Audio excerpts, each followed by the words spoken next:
అయితే తెలంగాణ రాష్ట్రంలో గురుకుల సంక్షేమ పాఠశాలలలో ఫుడ్ పాయిజన్ అవుతుందని ఈ మధ్యకాలంలో చాలా చోట్ల జరుగుతుంది. ఇది వాస్తవం. సరే, మరి ఫుడ్ పాయిజన్ ఎట్లా జరుగుతుంది? ప్రభుత్వం ఏమో చర్యలు తీసుకుంటూనే ఉంది, ఎప్పటికప్పుడు అధికారులను అప్రమత్తం చేస్తుంది. ఇక మళ్ళొక దగ్గర కూడా జరిగింది. ఏది?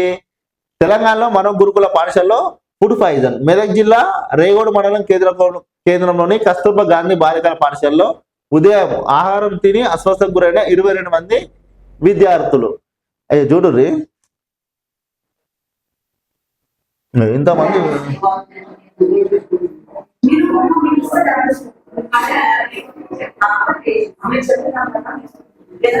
రైట్, ఏదేమైనప్పటికీ మరి తెలంగాణ రాష్ట్రంలో గత 10 సంవత్సరాలు ఫుడ్ పాయిజన్లు జరిగినాయి, కానీ ఇంతగానం బయటకు రాలే. మరి ఇప్పుడు కాంగ్రెస్ పార్టీ అధికారంలోకి వచ్చిన తర్వాత ప్రభుత్వం పకడ్బందీగా ప్లాన్ చేస్తుంది, అధికారులను ఎప్పటికప్పుడు వాళ్ళకు చెమటలు పట్టిస్తూనే ఉంది, కానీ అయినా ఫుడ్ పాయిజన్ జరుగుతుంది. మరి ఎట్లా జరుగుతుంది? మరి ఎవరైనా ఏపిస్తుర్రా ఏంది? ప్రభుత్వం ఏమో అప్రమత్తంగానే ఉన్నది. ఫుడ్ పాయిజన్ ఈ మధ్య కాలంలోనే ఎక్కడ చూడు ఫుడ్ పాయిజన్ జరిగింది.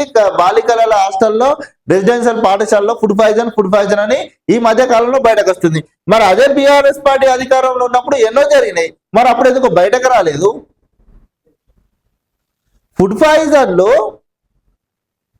మరి కావాల్సుకొని మరి ఫుడ్ పాయిజన్ చేపిస్తుర్రా? మొత్తం మీద ఏదేమైనా కానీ ఇది కాంగ్రెస్ పార్టీకి ఒక మచ్చ తెచ్చే అవకాశం లాగా కనబడుతుంది. ఎందుకంటే దీన్ని అలసుగా తీసుకొని కాంగ్రెస్ పార్టీని బదనా చేసే ప్రయత్నం చేస్తున్నట్టయితే కనబడుతుంది. ఎందుకంటే అక్కడ ఆల్రెడీ అధికార యంత్రాంగం మొత్తం అప్రమత్తం ఉండి విద్యార్థులకు నాణ్యమైన విద్యను అందించి నాణ్యమైన ఫుడ్ను అందించాలని చెప్పి ప్రభుత్వం ఏమో కృషి చేస్తూ ఉంది. ఎప్పటికప్పుడు అధికారులు కూడా విజిట్ చేస్తూ ఉన్నారు. అయినా కానీ కొన్ని ప్లేస్లలో మరి ఇట్లా జరుగుతుంది అంటే దీని వెనుక పెద్ద కుట్రనే జరుగుతున్నట్టయితే కనబడుతుంది.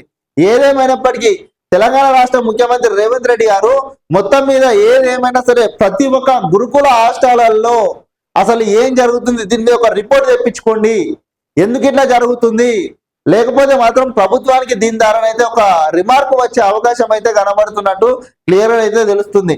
ఎందుకంటే గతంలో చూసుకొని గత పాలకులు చేసినప్పుడేమో ఎప్పుడో ఒకటి బయటకు వచ్చింది, కానీ ఇప్పుడు కాంగ్రెస్ పార్టీ అధికారంలోకి వచ్చిన తర్వాత నెలలో ఒక 4-5 సార్లు ఫుడ్ పాయిజన్ అని బయటకు వస్తుంది. అంటే మరి ఏం జరుగుతుంది?